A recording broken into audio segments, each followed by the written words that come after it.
So what do you do when the water you desperately need to survive is like 1,000 kilometers away? Well, if you're China, you don't just hope for rain. You build one of the biggest, most ambitious engineering projects in all of human history to go and get it. Let's dive into how they pulled it off. Okay, so this chart right here, it lays out the core problem perfectly. You've got the south of China, which has a whopping 80% of the country's water. But, and this is the kicker, the north is where half the people and half the economy is. It's this massive geographical mismatch on a truly national scale. And what happens when you have that kind of imbalance? You get a crisis. The north is, and I mean this literally, running dry. It's putting this insane pressure on its groundwater reserves and seriously threatening the future of its megacities, including, the nation's capital, Beijing.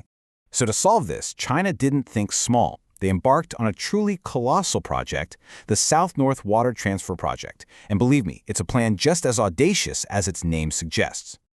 This whole project is a classic example of something experts call a techno-fix. Now, what does that mean? Basically, instead of trying to get people to use less water or change their habits, the idea is to just engineer a huge technological solution to a natural resource problem. This concept is absolutely crucial for understanding everything that comes next. So how does this thing actually work? Well, it isn't just one big canal. It's a massive network with 3 different routes. The eastern and central routes, they're already up and running, acting like giant arteries, pumping water from the Yangtze River Basin all the way up to the dry north. And the western route? That's the final, and by far the most challenging piece of the whole puzzle. The scale we're talking about here is almost impossible to wrap your head around. We're talking tens of billions of cubic meters of water being moved across the country, every single year. It's not like building a canal, it's like physically redirecting entire rivers. And the price tag for that kind of ambition? It's just staggering. At over $60 billion, this isn't just some big water project. It's one of the most expensive engineering feats humanity has ever attempted. All right, so with that unbelievable investment of money and resources, you have to ask the big question. Has it actually worked? Let's take a look at the arguments for why it has. So after all that, what did they actually get for it? What are the real, tangible results that its supporters point to as a sign of success? Well, the #1 achievement is pretty clear. It gets desperately needed water to those northern cities, which helps secure the water supply for both industry and farming. Plus, a huge environmental win has been stabilizing those dangerously low groundwater levels. And, of course, it gives the whole country a much-needed buffer against a really bad drought. And this really makes it concrete. Before this project, Beijing was actually sinking as it drained the aquifers underneath it.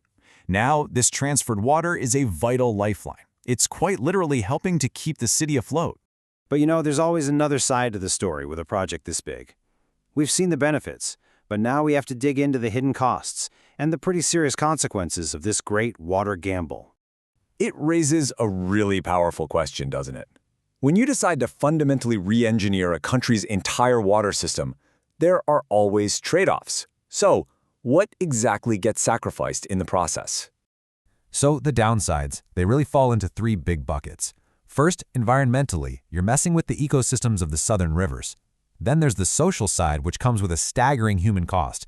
And finally, economically, that huge price tag raises some serious questions about whether this whole thing is financially sustainable in the long run. Let's just focus on that social cost for a second. To build the infrastructure for this transfer, specifically to expand the Danjiangkou Reservoir, entire communities, entire towns had to be moved. Now look at this number. Over 345,000 people, uprooted from their homes for just one part of this project. That's not a statistic. That's a population larger than a lot of cities, all displaced in the name of national water security. Okay, so where does all this leave us? We've weighed the pros, we've weighed the cons. Now it's time to ask the ultimate question. Is this mega project a real long-term cure for China's water problems, or is it just an incredibly expensive Band-Aid? And this brings us right back to that key concept from the beginning. On the one hand, you have the techno-fix approach. Just build something massive to move the water around. But on the other hand, you have a totally different philosophy. Sustainable management. That's about fixing the root causes, things like tackling pollution, cutting down on waste, and stopping overconsumption. And that right there gets to the very heart of the critique. While the project is definitely successful at getting more water to the north, it does absolutely nothing to address why the demand is so high in the first place or why so much water is wasted or polluted. It's treating the symptom, not the disease. And this leaves us with a final, really thought-provoking question that goes way beyond just China. In a world with growing climate change and resource stress, are these kinds of huge, expensive techno-fixes really the answer?